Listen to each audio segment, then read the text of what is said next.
Bienvenidos otra vez. Hoy vamos a empezar la clase número 7. Continuamos con los relatos de la infancia en el Evangelio de San Mateo.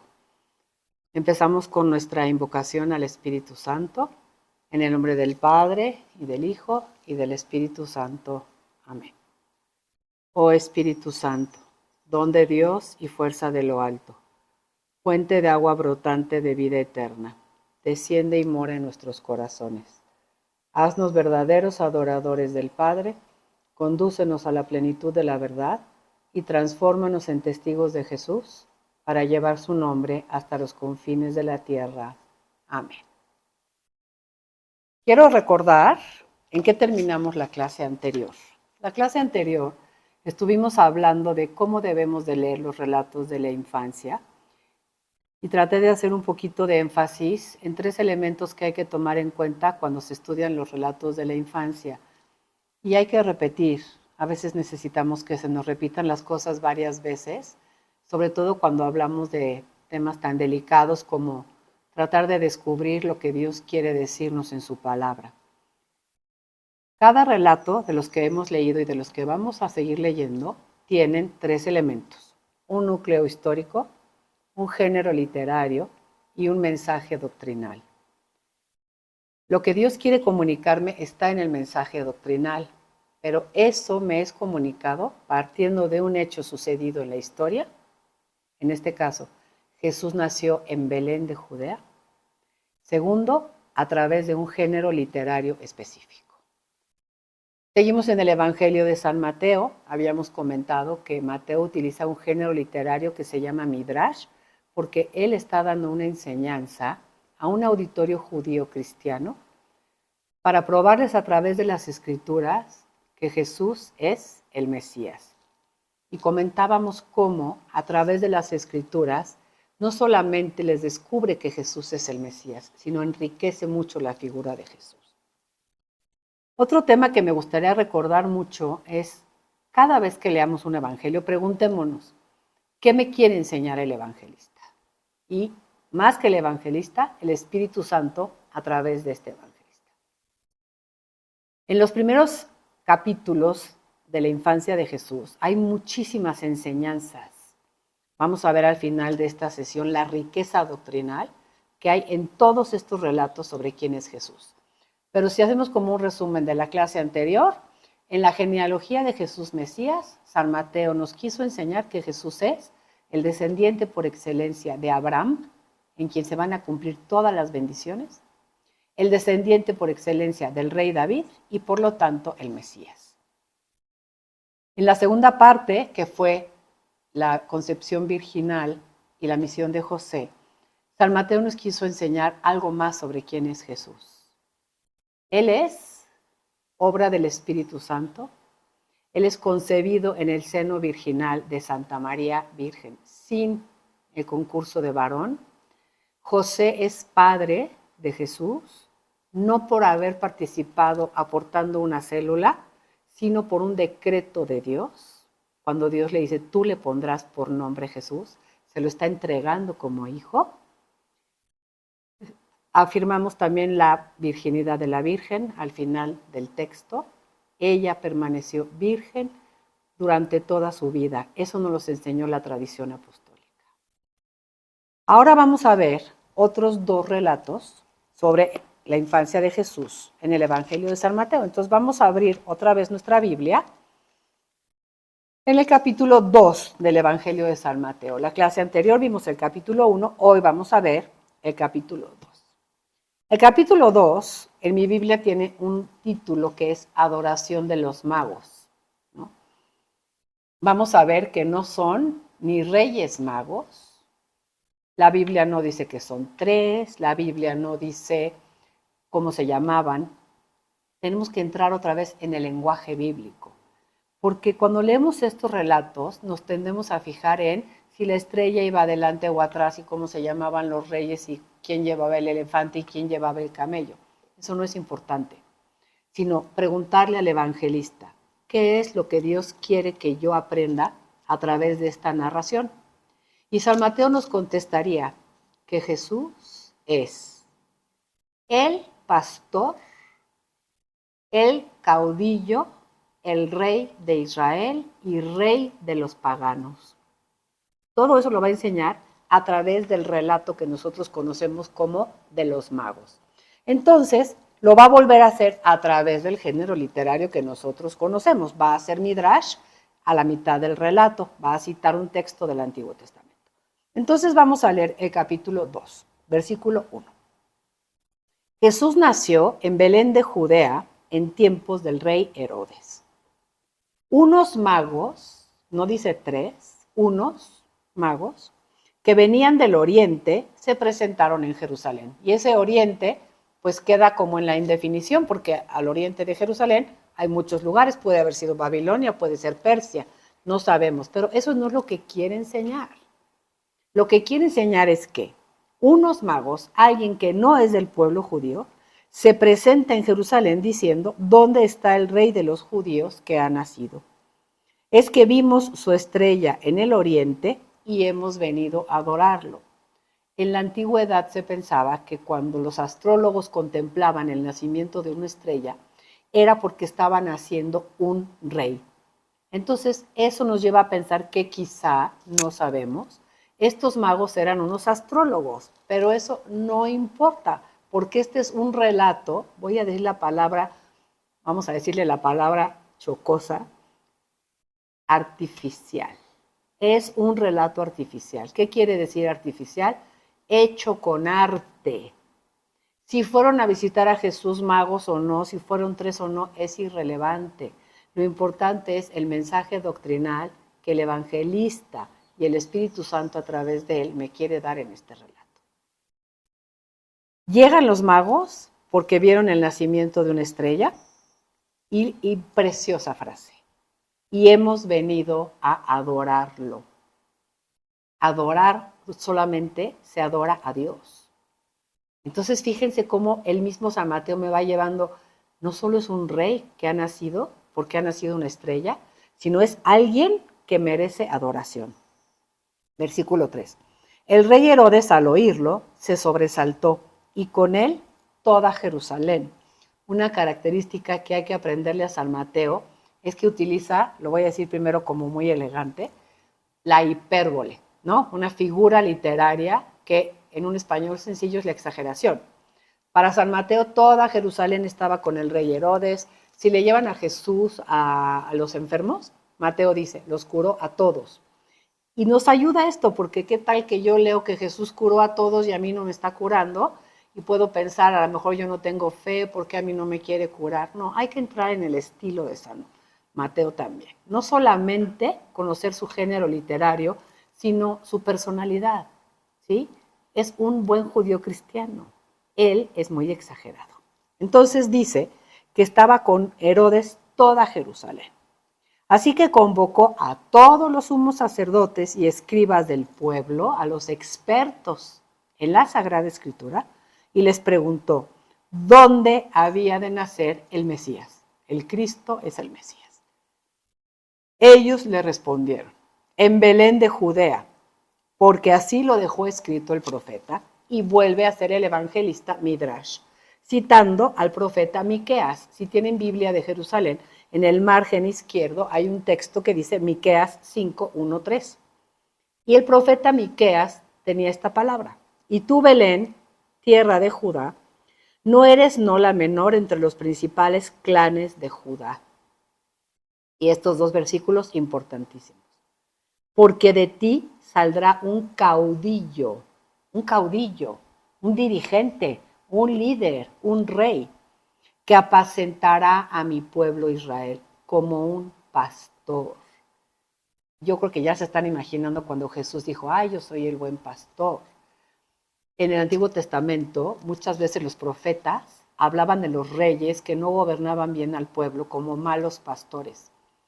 Y en oposición pintaban a Dios como el verdadero pastor de Israel, ¿no? Alguien que cuida a su rebaño, que vela por él, que duerme con su rebaño, que su rebaño lo conoce, que les chifla y lo vienen siguiendo. Esa es la figura del rey pastor.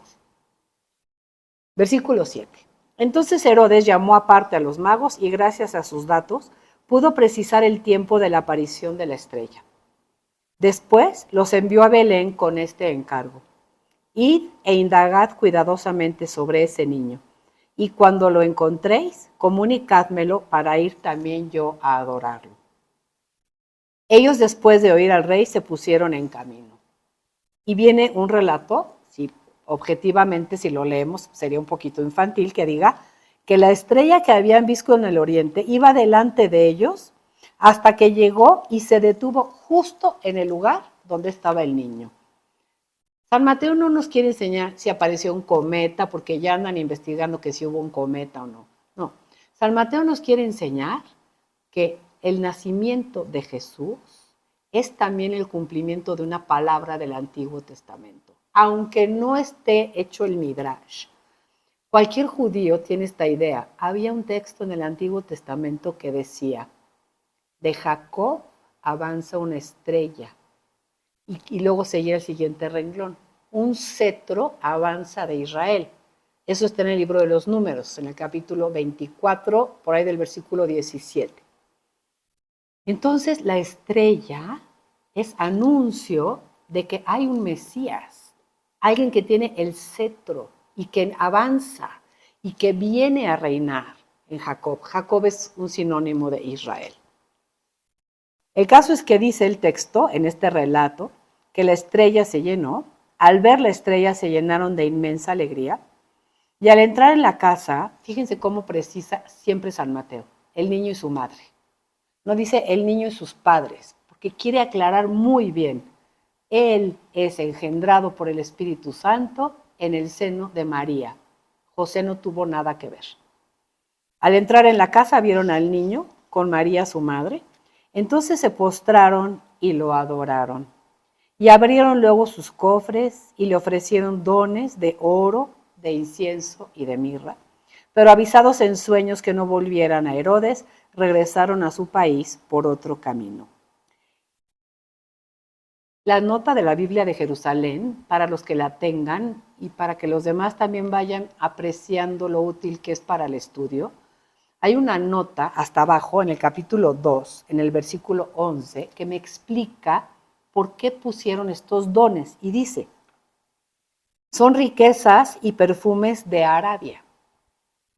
Los padres de la iglesia ven simbolizadas en estos dones la realeza en el oro, la divinidad en el incienso y la pasión en la mirra. Y la adoración de los magos es cumplimiento de palabras mesiánicas del Antiguo Testamento sobre el homenaje de las naciones al Dios de Israel.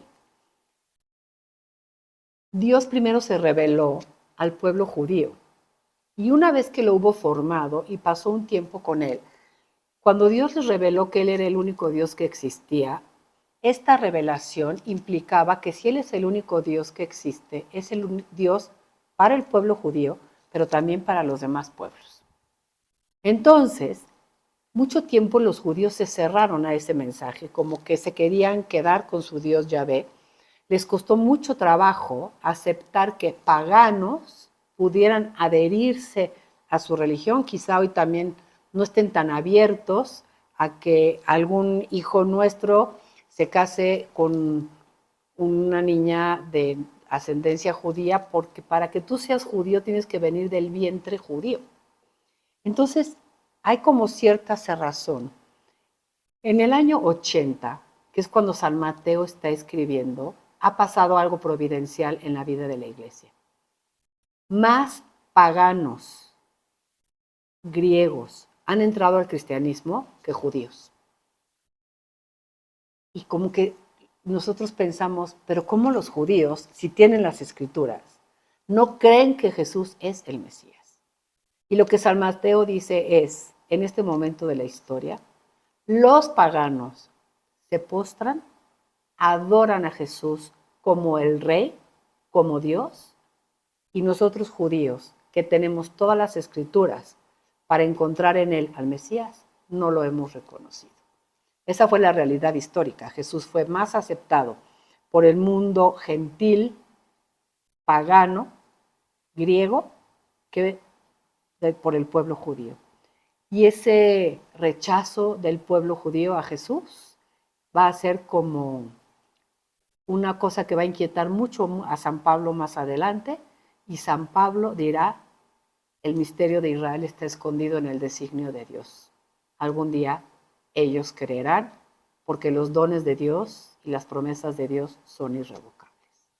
Entonces, como vieron, aquí no hablamos de Melchor, Gaspar y Baltasar, no hablamos de si son tres y si son reyes, eso no importa, si era un cometa o una estrella que no caminaba, no importa. ¿Qué es lo que me quiere enseñar San Mateo? Jesús es el rey de judíos y gentiles, Él es el caudillo que los va a liderar a todos como un buen pastor. El siguiente relato que vamos a ver hoy es la huida a Egipto y la muerte de los inocentes. Quizás sea el pasaje más enigmático dentro de todos los que tenemos que estudiar, porque nadie nos explicamos por qué tuvieron que morir esos niños para que Jesús sobreviviera. Primero tenemos que entrar en el contexto histórico. Herodes fue un gobernante muy cruel. Mandó asesinar a varios de sus hijos, a su esposa, a su suegra, a algún hermano, y cada vez que alguien amenazaba su poder, organizaba matanzas.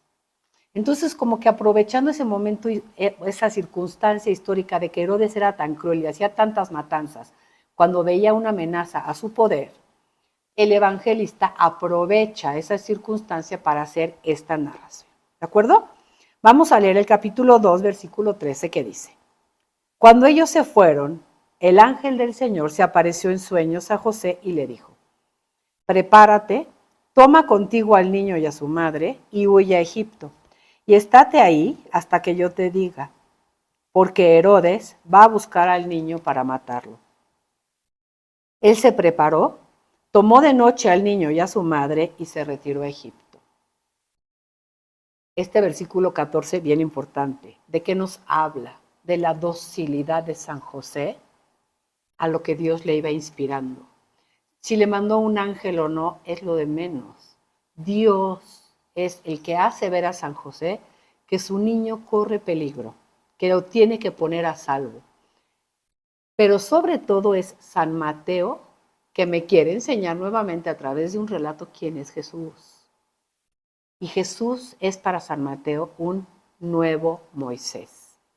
No sé si se acuerdan que Moisés también iba a morir en manos de un gobernante cruel, cuando el faraón dijo que mataran a todos los primogénitos de los egipcios, de los hebreos. Y la mamá, para ponerlo a salvo, lo puso en una canastita. Entonces Mateo me quiere presentar en este relato a Jesús como un nuevo Moisés. Quiere decirles a los judíos cristianos, a los que les está escribiendo, que Jesús no es solo el Mesías, el descendiente de Abraham, el Hijo de Dios concebido virginalmente por obra del Espíritu Santo, sino que también es esa grande figura que a Dios había anunciado a través de Moisés, un profeta como Moisés. Esa promesa está en Deuteronomio 18:18, no se los voy a leer, espero que ustedes tengan la curiosidad de ir a buscarlo. En Deuteronomio 18:18, Dios promete un profeta como Moisés. ¿Quién es un profeta? Alguien a quien Dios le habla y comunica esas palabras al pueblo de Dios. Piensen en la historia de Moisés, cómo Moisés constantemente subía al Sinaí, oía la palabra de Dios, bajaba y se la comunicaba al pueblo. El pueblo respondía, Moisés subía al Sinaí, hablaba con Dios y volvía a bajar, ¿no? Y dice Dios en este texto, voy a suscitar un profeta como tú, alguien que les hable mis palabras. San Mateo ya sabe que Jesús fue como un nuevo Moisés y quiere presentarlo ante su auditorio judío-cristiano principalmente como el nuevo Moisés. Y entonces sigue escribiendo, él se preparó, tomó de noche al niño y a su madre y se retiró a Egipto. Y estuvo ahí hasta la muerte de Herodes. El padre Carrillo nos comentaba que pudieron haber sido unos 6 meses. Y así se cumplió lo dicho por el Señor por medio del profeta Oseas, que dice, de Egipto llamé a mi hijo. Así como Moisés un día salió de Egipto y fue a la tierra prometida, como el gran liberador, como aquel legislador que va a dar la ley que hace nacer al pueblo. San Mateo quiere presentarnos a Jesús como un nuevo Moisés que de Egipto regresa a la tierra prometida y ahí va a promulgar la ley nueva del reino de los cielos. Versículo 16. Entonces Herodes, al ver que había sido burlado por los magos, se enfureció terriblemente y mandó matar, como es su costumbre, a todos los niños de Belén. Y nuestra mente luego se va a las películas que hemos visto, en la que entran los soldados romanos y sacan a todos los bebés de las casas y hacen una matazón. Belén era un pueblecito así. Si hoy es chiquito, ojalá lo puedan visitar. Belén era un pueblo muy pequeñito en el que probablemente, calculan los historiadores y exégetas, no habría habido más de 25 o 30 niños de 2 años para abajo. No estamos minimizando la muerte de ningún niño, es terrible, ¿sí? Lo que San Mateo hace es aprovechar un hecho histórico que es la crueldad de Herodes para presentar a Jesús como un nuevo Moisés, que si éste fue salvado de la muerte por las aguas, él va a ser salvado de la muerte y en su lugar van a morir unos inocentes. Dice, mandó matar a todos los niños de Belén y de toda su comarca, menores de 2 años, según el tiempo que había precisado por los magos. Y eso también encuentra San Mateo, que ya estaba anunciado en el profeta Jeremías. Un clamor se oye en Ramá. Ramá es un pobladito cerquita de Belén, donde murió Raquel y donde está enterrada Raquel. Mucho llanto y lamento. Es Raquel que llora a sus hijos y no quiere consolarse porque ya no existen. Ojalá que recordemos que los relatos de la infancia, más que hechos históricos, son reflexiones teológicas. Estamos reflexionando junto con San Mateo a la luz del Espíritu Santo para descubrir y aprender y enamorarnos de quién es Jesús. Y Él enriquece la figura de Jesús a través de estos relatos que nos está dando. Si hubo o no la muerte de los inocentes en lugar de Jesús, nunca lo sabremos, porque eso no es lo que quieren narrar los evangelios. Lo repito una y otra vez, porque yo empecé como ustedes y me costaba mucho trabajo decir, bueno, entonces, ¿qué sí es cierto y qué no es cierto? ¿Sí? Lo que sabemos es, a partir de hechos históricos, los evangelistas elaboraron estos relatos. El Papa Francisco hizo algún día una reflexión muy bonita que hablaba sobre la muerte de los inocentes y decía que el grito de las madres de esos inocentes es el grito que resuena hoy de tantos inocentes que son asesinados en el vientre de su madre. Como que Dios también nos quiere llevar a la reflexión, no solamente lee la Escritura como algo que sucedió en el pasado, sino también qué te quiere decir a ti el día de hoy. Y el último episodio que vamos a estudiar es la vuelta de Egipto y la residencia en Nazaret. Versículo 19. Muerto Herodes, el ángel del Señor, porque el que siempre se le aparece a San Mateo es el ángel del Señor, se apareció en sueños a José en Egipto y le dijo, prepárate, toma contigo al niño y a su madre y vete a la tierra de Israel, pues ya han muerto los que querían atentar contra la vida del niño. Él se preparó, tomó consigo al niño y a su madre y entró en la tierra de Israel. Pero si nosotros vemos el mapa, si yo vengo de Egipto y quiero entrar en la tierra de Israel, lo que encontrábamos primero era la provincia de Judea, en el sur, donde estaban Belén y Jerusalén. Pero dice que al enterarse de que un hijo de Herodes que se llamaba Arquelao reinaba en Judea en lugar de su padre Herodes, tuvo miedo de ir ahí. Y la historia dice que Arquelao fue peor rey que su papá. Y el padre nos decía, José, como un hombre sensato, dice, mejor no voy a vivir ahí. Así que avisado en sueños, se retiró a la región de Galilea, se fueron al norte, y fue a residir en una ciudad llamada Nazaret. Pero eso también, dice San Mateo, es el cumplimiento de las Escrituras, porque hay un texto en el que dice, será llamado Nazoreo. Nazoreo es una palabra que tiene una raíz en hebreo que puede identificarse con una palabra que aparece en el libro de los Números y en el libro de los Jueces, que es Nazir. Nazaret, Nazir. Un nazir era un consagrado a Dios.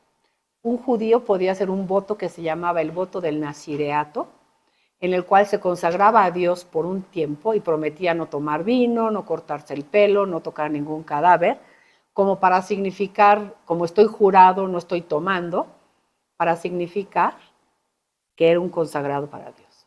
Entonces, San Mateo, ¿qué me está enseñando acudiendo a este texto? Jesús es de Dios. Él es el verdadero consagrado a Dios. Y esa palabra nazir también en hebreo tiene como raíz una palabra que se llama neser, que quiere decir retoño. Y hay un texto en el profeta Isaías, en el capítulo 11, sobre el Mesías, que dice: dará un vástago el tronco de Jesé, un retoño de sus raíces brotará. Entonces, Jesús es de Dios. Jesús es el retoño de David, el retoño del tronco de Jesé. Jesús es entonces el Mesías. Entonces, me gustaría que viéramos cómo se puede hacer una síntesis doctrinal y que yo, acabando de estudiar la infancia de Jesús en el Evangelio de San Mateo, pudiera tener una idea un poquito más completa sobre quién es Jesús. Porque lo que Mateo quiso enseñarme es quién es Jesús. Conoce bien a Jesús. No dónde nació, cómo nació, a qué horas vino, sino quién es Jesús y ese tributo o ese sustantivo que le vamos a dar a Jesús, ¿qué significa en profundidad? Él es el auténtico descendiente de Abraham. Él es el Mesías descendiente de David, nacido de una virgen. En el gráfico probablemente les esté apareciendo la cita del Evangelio de San Mateo y la cita del Antiguo Testamento en el que estaba anunciado. Jesús es la estrella mesiánica, el Hijo de Dios, el verdadero consagrado a Dios, el retoño de Jesé, el caudillo de Israel, el pastor que cuidará de su rebaño. Él es también el siervo de Yahvé, y como su nombre es Dios salva, Yeshua, en Jesús está Dios que nos salva. Mis queridos hermanos, esto no lo ofrece ninguna otra religión. La única religión en la que Dios se hace hombre para salvarnos es nuestra religión. Que todos estos argumentos que vamos conociendo nos ayuden a poder responder a otros hermanos que quizá no conocen todavía, con mucha caridad, y decir: mi religión no es igual que la de ustedes. Mi Dios no es una idea, mi Dios no es una energía. Yo tengo un Dios personal que quiso hacerse hombre. Mi religión es una religión histórica. Y de verdad, busquemos la oportunidad para ir a la Tierra Santa. Busquemos ir no solamente como turistas, sino vayamos en peregrinación, a caminar los lugares que caminó Jesús, a decir: aquí estuviste tú, Señor. Esto me hace palpable que tú estuviste aquí. A lo mejor alguien quiere ir con un grupo de mujeres en un taller de oración. Visitemos la Tierra Santa. Veamos cómo nuestra fe se hace realidad en un lugar sensible. Porque Dios quiere comunicarse con nosotros como nosotros somos, a través de cosas sensibles. Y la maravilla más grande, sensible que nos dejó fue a su Hijo. Con eso terminamos esta sesión y la próxima clase empezaremos a estudiar cómo cuenta San Lucas la infancia de Jesús. Muchas gracias.